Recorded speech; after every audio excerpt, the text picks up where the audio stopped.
नमस्कार छात्रों, BA, BEd, BSc, BEd third year के अंतर्गत लर्नर लर्निंग एंड कॉग्निटिव जो पाठ्यक्रम है आपका एजुकेशन के अंतर्गत, उसको अपन अध्ययन करेंगे आज।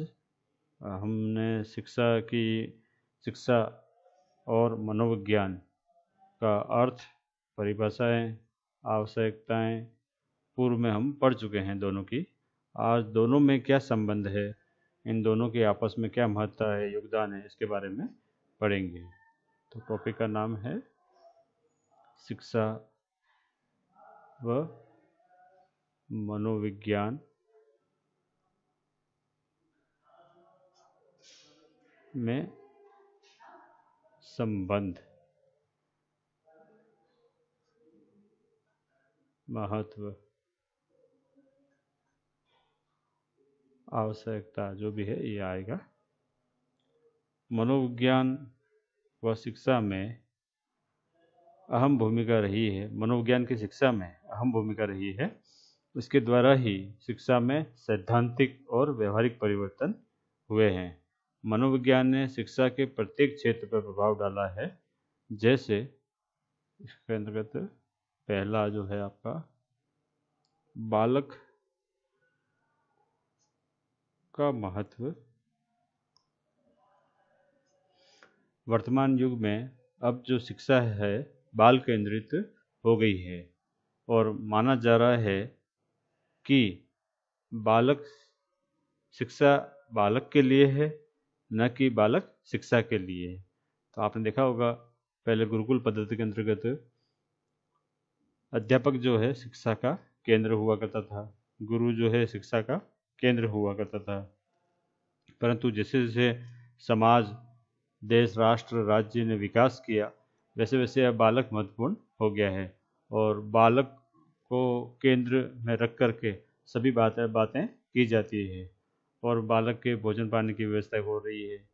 बालक को यदि वो पाठ्यक्रम की सुविधाएं नहीं है तो वो पाठ्यक्रम अर्थात किताबें, कॉपियाँ और अन्न की व्यवस्था उनको दी जा रही है। तत्पश्चात पढ़ाई की बात की जाती है। तो यहाँ पर क्या है, शिक्षा बालक के लिए है, न कि बालक शिक्षा के लिए। अगला जो है बालक की विभिन्न, ये पहला है अपना, ये दूसरा बालक की विभिन्न अवस्थाओं का अध्ययन।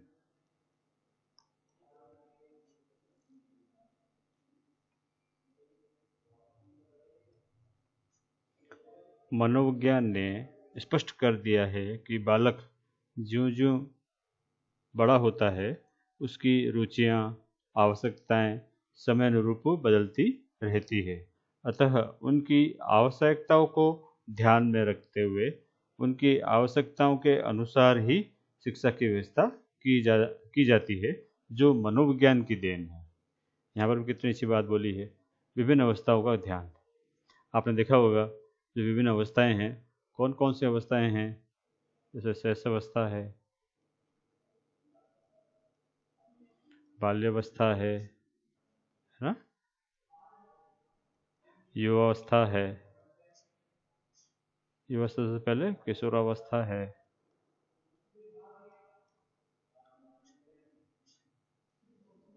युवावस्था है। कुछ वैज्ञानिक युवावस्था और किशोरावस्था को एक ही मानते हैं, जबकि ऐसा नहीं है, और अंत में प्रौढ़ावस्था है। तो ये इस प्रकार की जो व्यवस्थाएं हैं ये बहुत अच्छी है।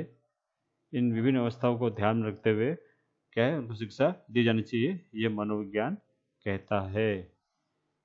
अगला है तीसरा, शिक्षण विधियों में परिवर्तन। शिक्षण विधियों में परिवर्तन। पहले बालकों को विषयों को रटाया जाता था, लेकिन जैसे जैसे विकास हुआ मनोविज्ञान ने रटने की विधि को गलत बताया तथा मनोवैज्ञानिक शिक्षण विधियों की शुरुआत हुई, जैसे कि कुछ करके सीखने की, खेल खेल द्वारा सीखना, है ना, गीत प्रणाली द्वारा सीखना, इन विधियों पर सीखने पर जोर दिया गया है, जो प्राथमिक स्तर पे क्या है, बहुत ही आवश्यक है। आपने देखा होगा कि जब शिक्षण विधियों में परिवर्तन क्यों आया, गुरुकुल पद्धति में एक प्रकार से गुरु जो शिक्षकों को शिक्षा देता था वह रटन प्रणाली पर थी, परंतु जैसे जैसे समाज ने विकास किया और वर्तमान परिप्रेक्ष्य में आईसीटी अर्थात कंप्यूटर का भी क्या है उसके अंतर्गत आने लगा, विषय के अंतर्गत समाहित होने लगा, तो कंप्यूटर विधियों से भी है ना सहारा लेते हुए उसका कक्षा कक्षा क्या हो गई है, डिजिटलाइजेशन हो गई है। तो डिजिटलाइजेशन हो गई है तो अनेक विधि व प्रविधि का प्रयोग उसमें आ गया है। अब प्रत्येक शिक्षक को कंप्यूटर का ज्ञान रखते हुए शिक्षा को पढ़ानी है और बालकों के ध्यान रखते हुए किस बालक को कौन सा पक्ष समझ में नहीं आया है उसको अपनी विधि व प्रविधि में परिवर्तन करके उस बालक बालिकाओं को अधिक से अधिक अच्छा पढ़ाया जाने का प्रयास किया जाने लगा है। अगला है व्यक्तिगत भिन्नता को ध्यान रखना।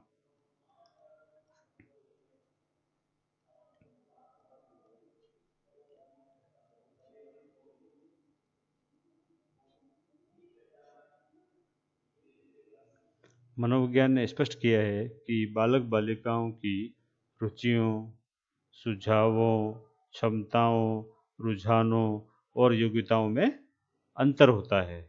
यदि सभी को समान शिक्षा दी जाए तो वह ग्रहण सभी लोगों को नहीं हो पाएगी। इसलिए सभी को समान शिक्षा न देकर व्यक्तिगत विभिन्नताओं को ध्यान में रखकर उसके शिक्षा व्यवस्था होनी चाहिए। व्यक्तिगत भिन्नता, प्रत्येक बालक बालिका दूसरे बालक बालिका से अनेक प्रकार की विभिन्नताओं को लिए हुए होता है। उन विभिन्नताओं को ध्यान में रखते हुए ही हमें उसके शिक्षा देनी है। और हमारी शिक्षा प्रणाली ऐसी होनी चाहिए कि अधिक से अधिक बालकों को उस विषय सामग्री को समझ में आ जाए। अगला जो है आपका बालक की रुचियों व मूल प्रवृत्तियों का ज्ञान। मूल प्रवृत्तियों व रुचियों का ज्ञान।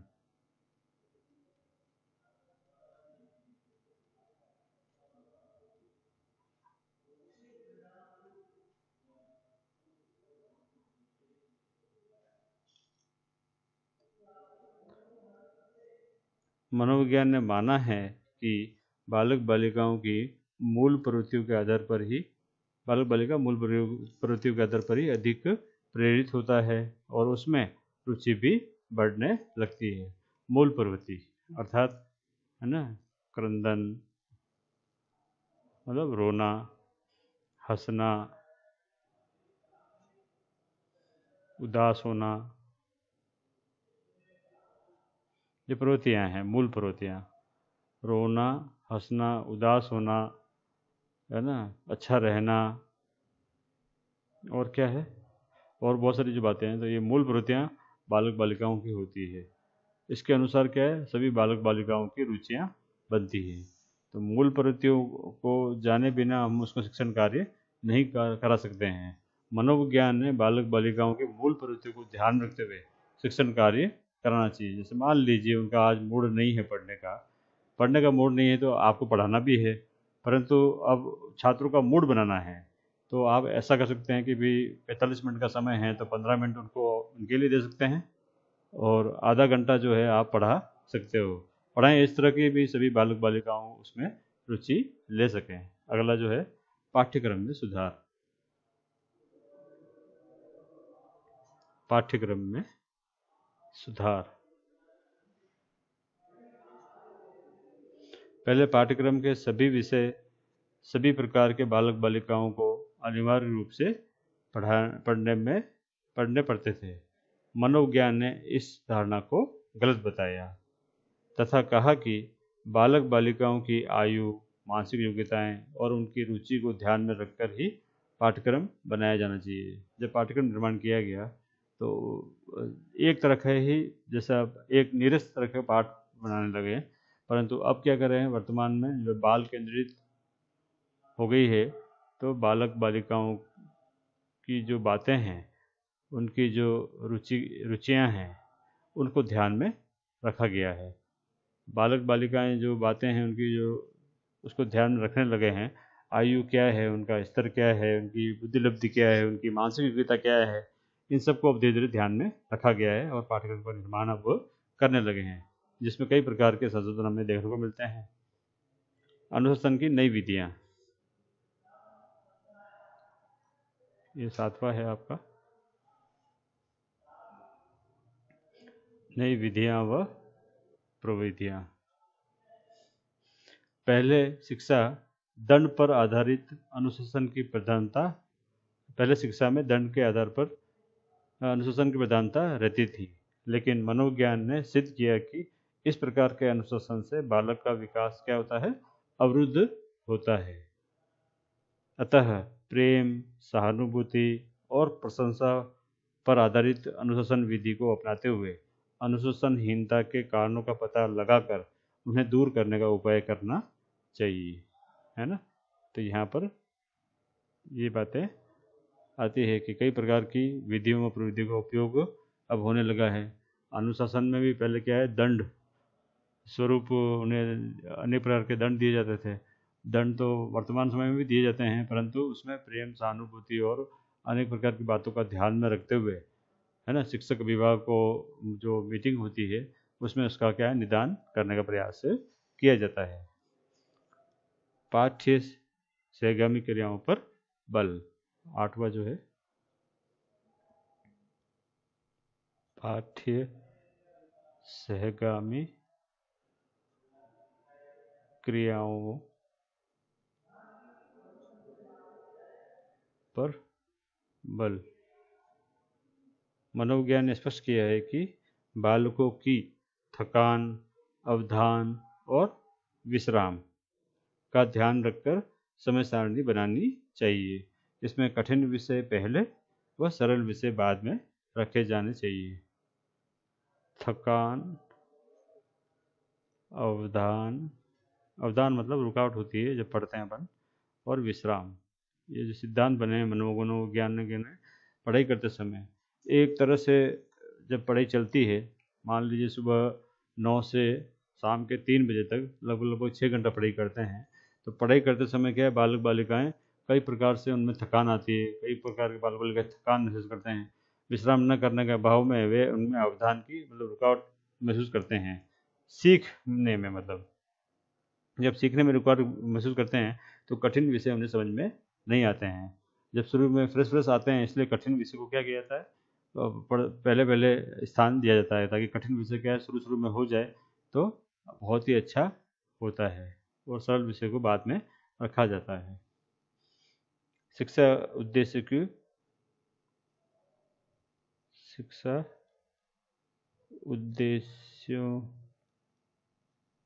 की प्राप्ति में सहायक।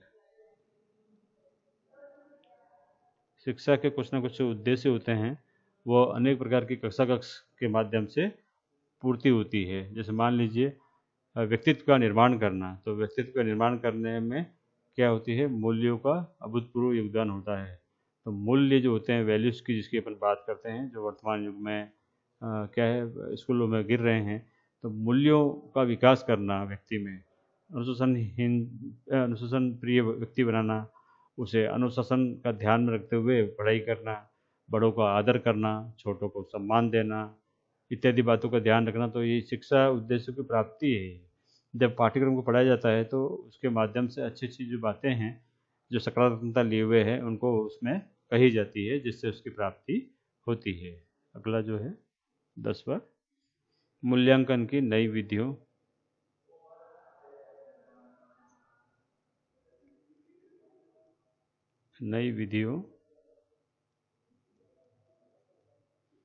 व प्रविधियों का योगदान।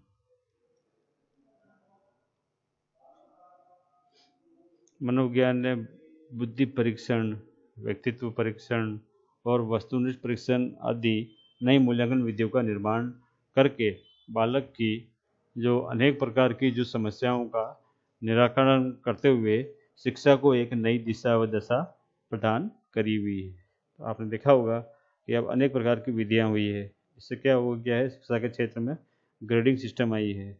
जब ग्रेडिंग सिस्टम आई है तो अनेक प्रकार की जो घटनाएं होती हैं, बालक बालिकाएं आत्महत्या कर लेते हैं या सुसाइड कर लेते हैं, तो वो कम होने लगी है। अब ना तो कोई फर्स्ट रहेगा, ना कोई ही लास्ट रहेगा, सभी को ग्रेड के माध्यम से वो किया जा रहा है। इसमें ग्रेडिंग समझ दी जाती है ABCDEF, है ना। तो ये जो ग्रेडिंग होती है इसके माध्यम से उनको दी जाती है। तो ये EF, इनको क्या करते हैं, सुधार की आवश्यकता होती है।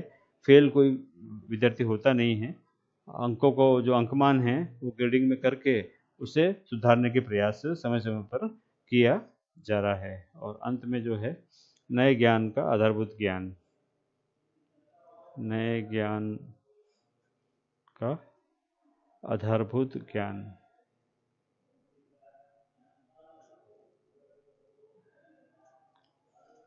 बालक बालिकाओं को दिए जाने वाले नए ज्ञान को उनके पूर्व ज्ञान से जोड़ा जाना चाहिए। अब क्या होने लगा है, जैसे से शिक्षा ने क्या है गति प्रारंभ करी है, तो गति के कारण उन्हें क्या है, नए ज्ञान उसको मिलना लगा है। अब नवीन ज्ञान जो है नवीन परिस्थिति के अनुसार देने लगे हैं, परंतु पूर्व ज्ञान के उसके बालक बालिका को अब जांचने लगते हैं कि इस विषय वस्तु का जो ज्ञान है इन छात्र छात्रों को कितना है। जैसे मान लीजिए मैं कल कोई पाठ पढ़ाने जा रहा हूँ, मुंशी प्रेमचंद की बड़े घर की बेटी कहानी को पढ़ते हैं, तो सभी छात्र छात्रों को कहूँगा कि आप ये पढ़ करके आना। जब ये पढ़ के आते हैं तो उनमें कई प्रकार का जो ज्ञान होता है जो पूर्व से संबंधित होता है, तो वो उनको अच्छी तरह से समझ जाते हैं। जब वो समझ नहीं जाते हैं तो कक्षा कक्ष में उसका निदान अपने को समय रहते किया जाता है। निष्कर्षतः स्पष्ट है कि शिक्षा के प्रत्येक क्षेत्र पर मनोविज्ञान का प्रभाव पड़ा है। अतः मनोविज्ञान और शिक्षा में घनिष्ठ संबंध है। इसके लिए स्किनर ने भी कहा है, मनोविज्ञान शिक्षा का आधारभूत मनोविज्ञान है। स्किनर ने क्या कहा है, मनोविज्ञान शिक्षा का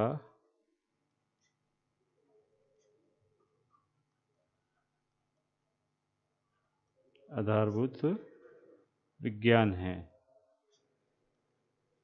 दूसरा, BN झा जो महोदय है उन्होंने भी बहुत अच्छी बात करी है। BN झा, शिक्षा की प्रक्रिया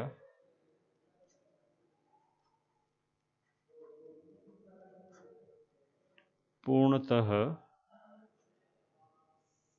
मनोविज्ञान की कृपा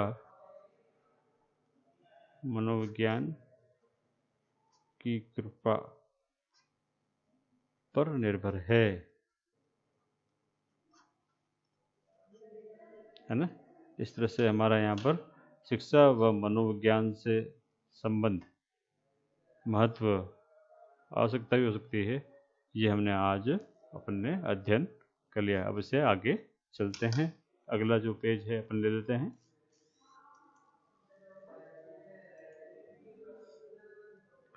शिक्षक के लिए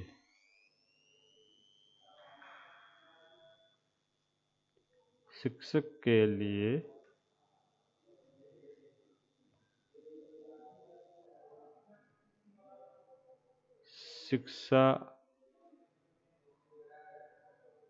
मनोविज्ञान की आवश्यकता, महत्व और उपयोगिता, कुछ भी आ जाए परीक्षा में तो आप यही लिख सकते हैं के बारे में अध्ययन करेंगे।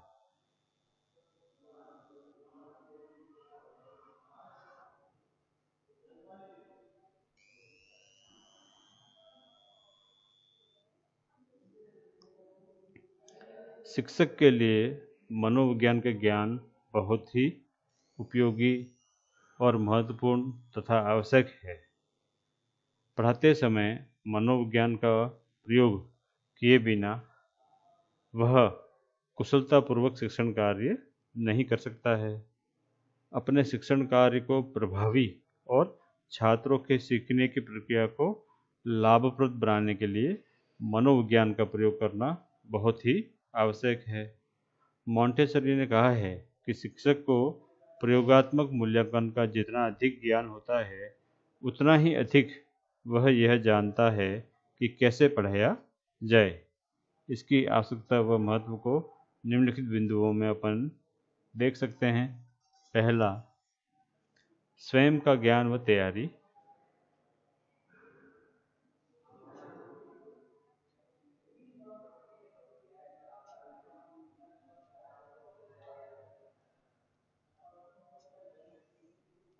मनोविज्ञान द्वारा ही शिक्षक अपनी बुद्धि, योग्यता, व्यवहार को जान सकता है और अपनी योग्यता अनुसार शिक्षण कार्य को सफल बनाने का प्रयत्न कर सकता है।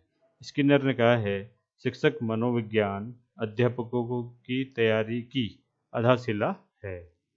कितनी अच्छी बात कही है। स्वयं का ज्ञान, जब वो पाठ को पढ़ाते हैं तो उसमें अपनी बुद्धि, योग्यता व व्यवहार का उपयोग वह करते हैं, क्योंकि जो विषय सामग्री है वो अधिक से अधिक छात्रों को कम से कम समय में समझ में आए, इसलिए इन बातों का उपयोग किया जाता है। इसलिए स्किनर ने भी कहा था, शिक्षा मनोविज्ञान अध्यापकों की तैयारी की आधारशिला है। स्किनर ने कहा है ना। दूसरा जो है,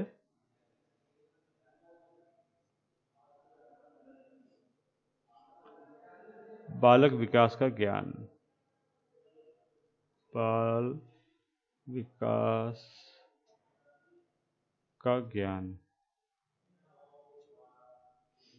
विभिन्न अवस्थाओं के बालक बालिकाओं के शारीरिक, मानसिक, सामाजिक विकास को ध्यान में रखकर एक शिक्षक व अध्यापक विभिन्न अवस्था वाले बालक बालिकाओं के लिए पाठ्य क्रियाओं का चयन आसानी से कर सकता है।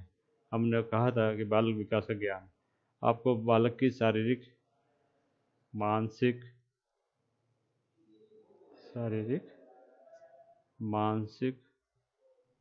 सामवेगिक का मतलब कितना भावुक है वो, भावात्मक, सामवेगिक का मतलब भावात्मक क्रियाओं का आपको ध्यान होना चाहिए। साथ ही साथ अवस्थाओं का ध्यान भी आपको होना चाहिए, है ना। बाल अवस्था में बालक की उत्तरावस्था, पूर्व अवस्था, शैशवावस्था में पूर्व अवस्था, उत्तरावस्था, इस प्रकार युवावस्था में भी है। तो इन अवस्थाओं का ज्ञान रखते हुए आप शिक्षण कार्य को कितना अच्छा आप कर सकते हैं, वो बात इसमें आई है। बाल स्वभाव व व्यवहार।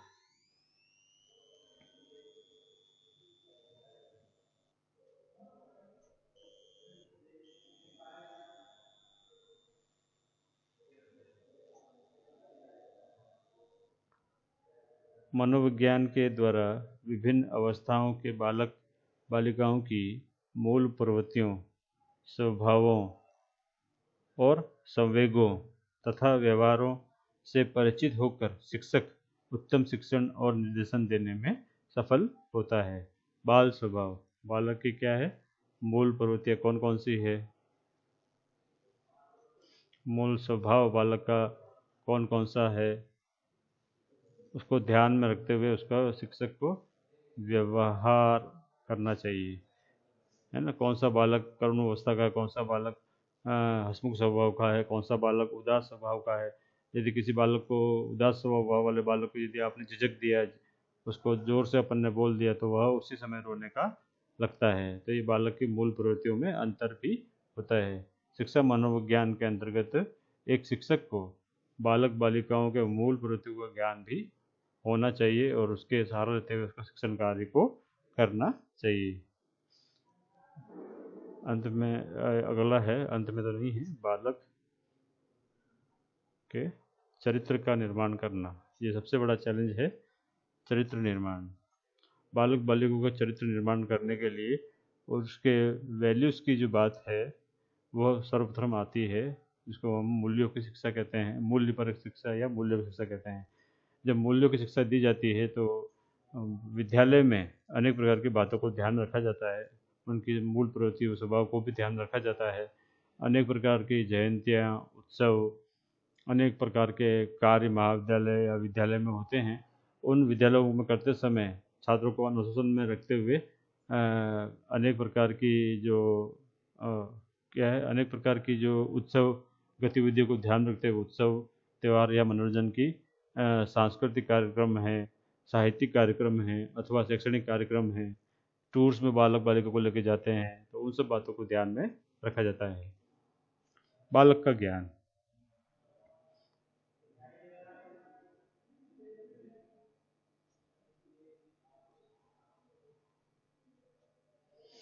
मनोविज्ञान शिक्षक को बालकों की क्षमताओं और योग्यताओं के अनुसार शिक्षण कार्य कराना सिखाता है ना। बालक का ज्ञान का अर्थ है यहाँ पर उसकी योग्यता कितनी है, अर्थात कौन सा बालक विभिन्नता या विविधता को ध्यान रखते हुए उसकी योग्यता को ध्यान में रखना पड़ता है, क्षमता का ध्यान में रखना पड़ता है ना।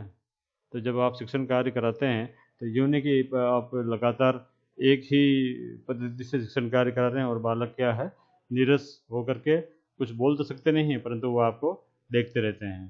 तो आपको बालक बालिकाओं की योग्यताओं और क्षमता को ध्यान रखते हुए अपनी शिक्षण पद्धतियों में क्या अंतर करना चाहिए, कौन सा बालक कितना ग्रहण कर सकता है, उससे कौन सी बात पूछनी चाहिए, इसका भी आपको ज्ञान होना चाहिए। ये क्या था, पांचवा था। छठवा बालक की आवश्यकताओं का ज्ञान।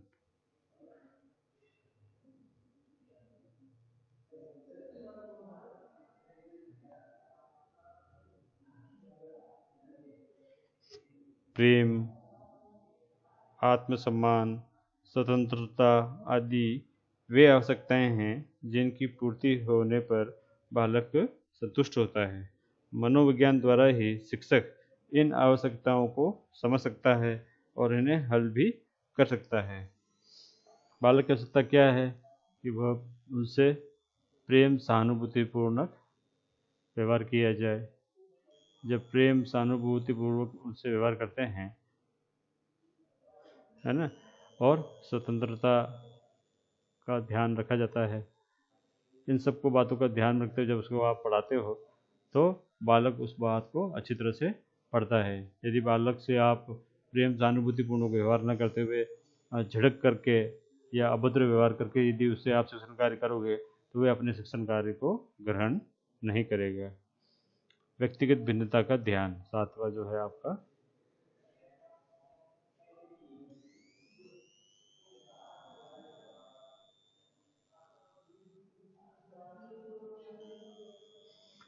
भारत जो है अनेक प्रकार की विभिन्नताएं व विविधताएं लिए हुए होता है।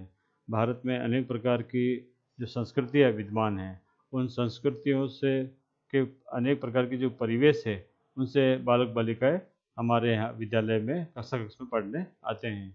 उन अनेक प्रकार की जो विविधताएं हैं, विभिन्नताएं हैं, एक शिक्षक को उस बात का ध्यान होना चाहिए।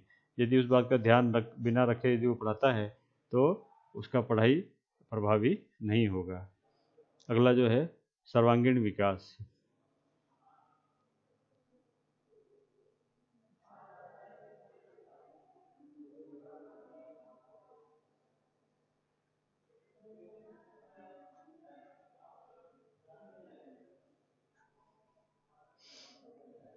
शिक्षण और मनोविज्ञान शिक्षक को उन विधियों व प्रविधियों की जानकारी देता है जिनका प्रयोग करने से बालक बालिकाओं का सर्वांगीण विकास संभव है।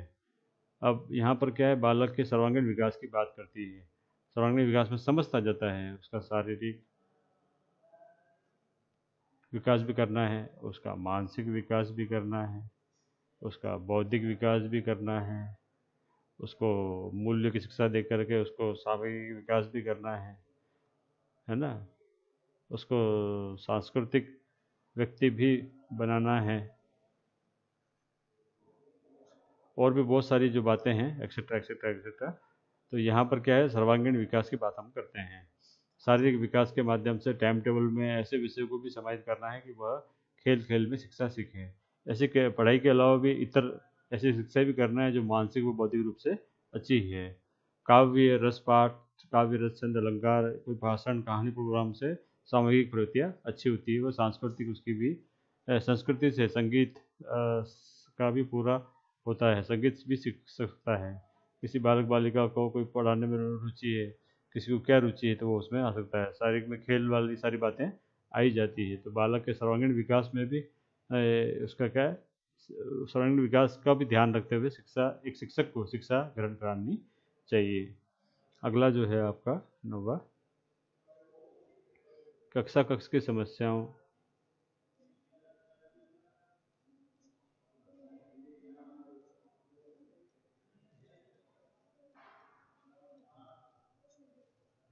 कक्षा कक्ष की समस्याओं का समाधान भी वह करे।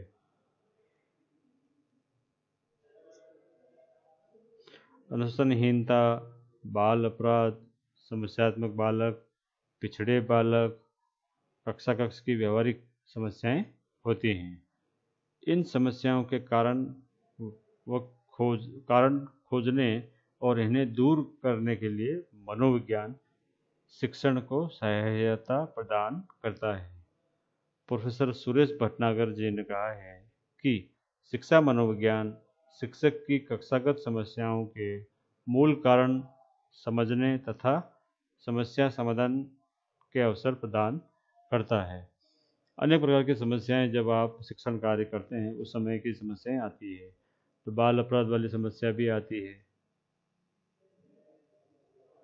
कई प्रकार के बालक बालिकाओं में विभिन्नताएं होती है और उनके जो परिवेश होते हैं उस परिवेश से उस बालक बालिका आते हैं, तो उस सबको ध्यान में रखते हुए उनसे अच्छा व्यवहार करते हुए उनको शिक्षण कार्य को करना पड़ता है। पिछड़े बालक भी आते हैं जो आप पढ़ा रहे हो परंतु उन्हें समझ में नहीं आते हैं, तो उन शिक्षण विधियों व प्रविधियों में आपको क्या करना पड़ता है, परिवर्तन करना पड़ता है।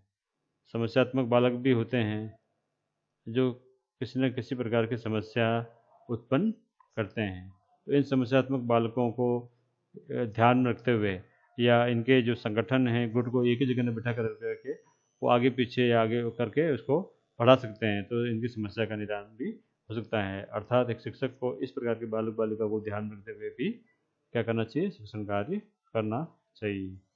अनुशासन में सहायता।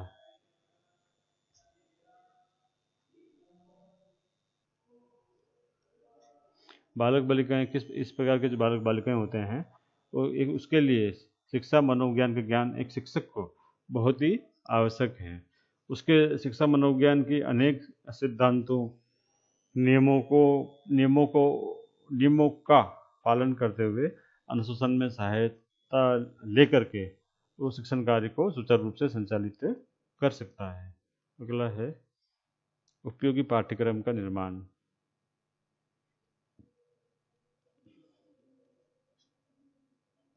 उपयोगी पाठ्यक्रम का निर्माण।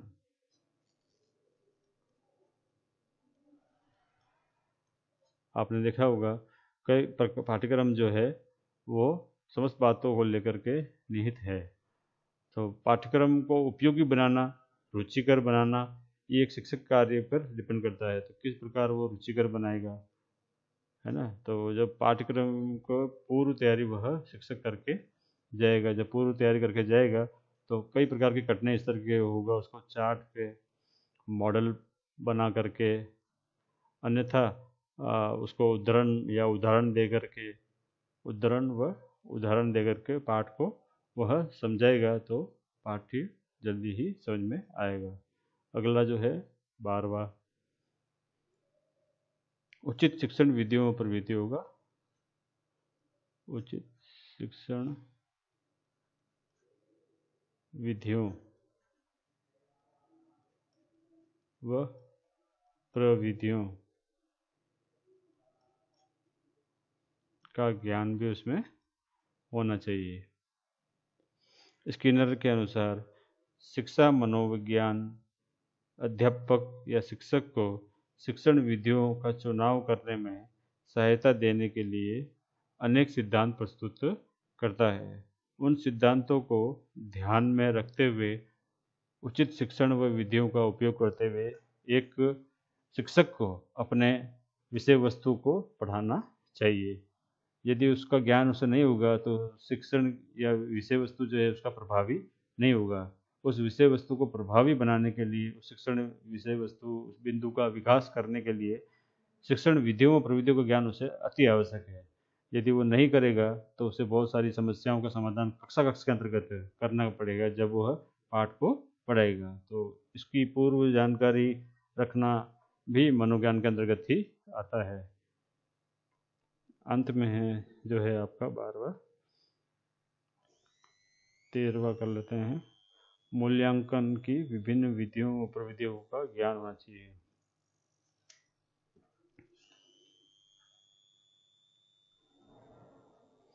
मूल्यांकन की विधियों का ज्ञान।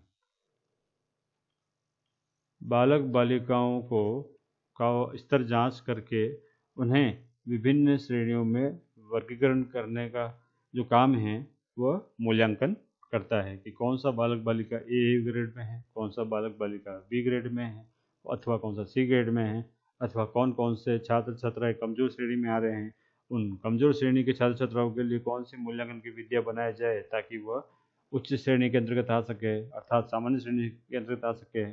तो इन सभी बातों को ध्यान में रखते हुए उस बालक बालिकाओं का क्या करता है, अध्ययन किया जाता है। शिक्षा मनोविज्ञान मूल्यांकन की ऐसी अनेक विधियां बताता है जिनका प्रयोग करने से छात्र अपनी प्रगति का और अध्यापक अपने शिक्षण की सफलता का मूल्यांकन कर सकता है। स्किनर के अनुसार शिक्षा मनोविज्ञान का ज्ञान शिक्षकों को शिक्षक के रूप में अपनी स्वयं की कुशलता का मूल्यांकन करने में सहायता करता है। निष्कर्षतः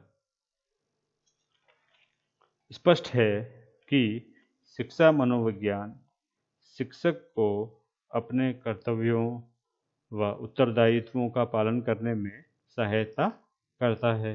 छात्रों व अभिभावकों की समस्याओं को पहचानने और उन्हें हल करने की क्षमता प्रदान करता है, जिससे शिक्षक की कार्यकुशलता में वृद्धि होती है और वह एक सफल शिक्षक बन सकता है। इस तरह से सभी बातें यहाँ पर ध्यान में रखी गई है। अब अपन आगे चलते हैं शिक्षा मनोविज्ञान के उद्देश्य। तो अभी आज तो समय हो रहा है, हम इसको अपन अगली कक्षा में ले सकते हैं या ले लें अभी। चलिए ले लेते हैं इसको। शिक्षा मनोविज्ञान के उद्देश्य।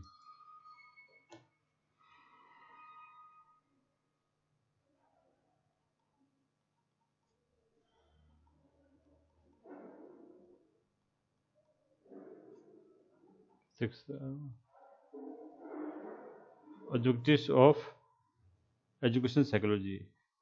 शिक्षा मनोविज्ञान के उद्देश्य लगभग वे ही है जो शिक्षा के उद्देश्य है, फिर भी मनोवैज्ञानिकों ने इसे परिभाषित करने का प्रयास किया है। गैरिसन ने कहा है,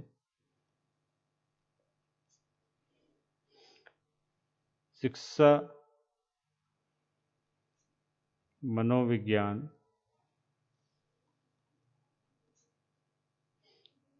के उद्देश्य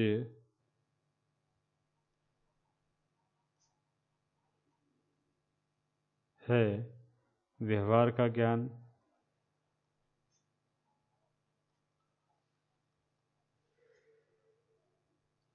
भविष्यवाणी और नियंत्रण का ज्ञान।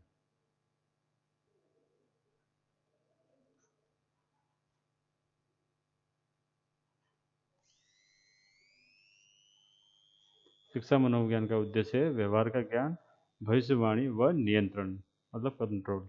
गैरिसन महोदय ये कहते हैं कि शिक्षा मनोविज्ञान के भी वही उद्देश्य होते हैं जो शिक्षा के उद्देश्य होते हैं, अर्थात छात्र के व्यवहार में परिवर्तन करना, छात्र का भविष्य सही करना और छात्रों को नियंत्रित व संयमित करके उन्हें शिक्षा प्रदान की जानकारी प्रदान करना।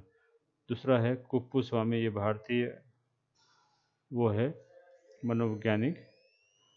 कुप्पुस्वामी ने कहा है, शिक्षा मनोविज्ञान का उद्देश्य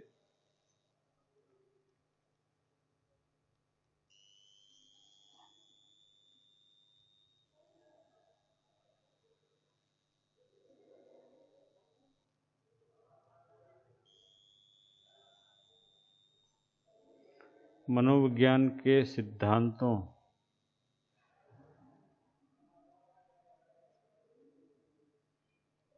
को उत्तम शिक्षण और उत्तम अधिगम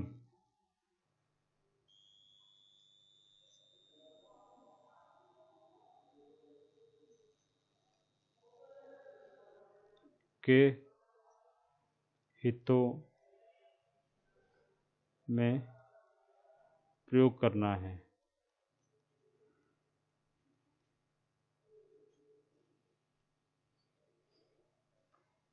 कुछ उद्देश्य स्किनर ने बताए हैं और कुछ उद्देश्य अलग अलग प्रकार के जो उद्देश्य बताए हैं स्किनर ने बताए हैं इस प्रकार। सामान्य उद्देश्य इनकी जो होते हैं, उद्देश्य दो प्रकार के हैं।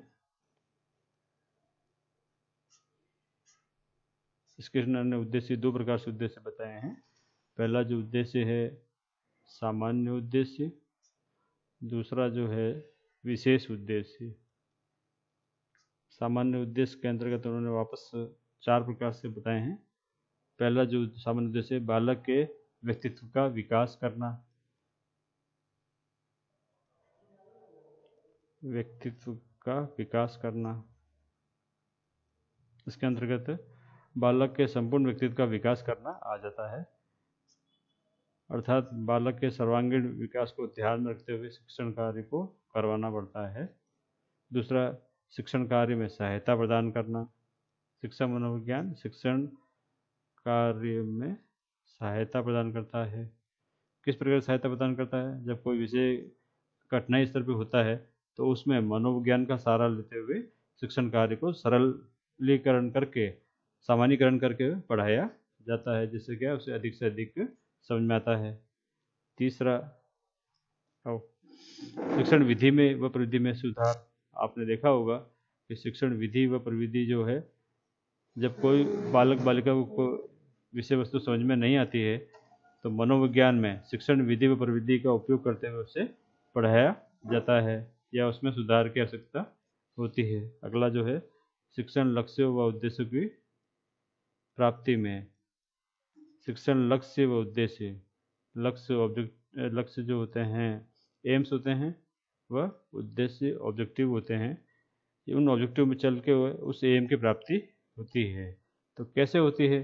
जैसे मान लीजिए किसी बालक व बालिका की अपन बात करते हैं कि वह उच्चारण शुद्ध नहीं करता है। यदि वह उसको भाषा प्रयोगशाला के माध्यम से सही उच्चारण करवाया जाए, वर्तमान में भाषा प्रयोगशाला क्या एक प्रयोगशाला है, लैब है, उस लैब में उसकी सहायता ली जाती है तो अवश्य ही उस बालक बालिका की क्या है उपयोग में आएगा। अगला है विशिष्ट उद्देश्य। इस विश्वास को दृढ़ बनाना कि बालकों की बुद्धि, ज्ञान और व्यवहार में बदलाव संभव है। तो समयानुसार बालक की जो बुद्धि है, ज्ञान है, वह व्यवहार में एक समय के बाद में जैसे जैसे वह जिस स्तर पर बालक बालिका बढ़ता है उसमें क्या है बदलाव आता है और बुद्धि, ज्ञान व व्यवहार में क्या है परिवर्तन संभव है।